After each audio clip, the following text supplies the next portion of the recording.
امام موسی کاظم علیہ السلام اہل بیت اطہار کے 7ویں امام تھے۔ آپ علم، حلم، صبر اور عبادت میں اپنی مثال آپ تھے۔ آپ کو کاظم اس لیے کہا جاتا تھا کہ آپ غصے کو پی جانے والے تھے۔ عباسی خلیفہ ہارون رشید امام موسی کاظم علیہ السلام کی مقبولیت سے خوفزدہ تھا۔ وہ نہیں چاہتا تھا کہ لوگ خلافت کے بجائے امام کی قیادت کو قبول کریں۔ اسی حسد اور خوف کی وجہ سے اس نے امام علیہ السلام کو گرفتار کروا دیا۔ امام موسی کاظم علیہ السلام کو مختلف جیلوں میں منتقل کیا جاتا رہا۔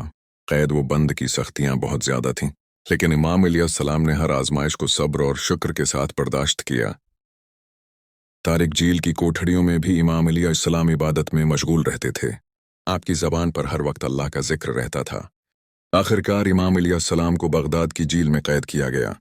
وہاں سنگھ دل جیلر سندی بن شاہک نے امام پر سخت ظلم کیے، لیکن امام علیہ السلام نے کبھی شکوہ نہیں کیا۔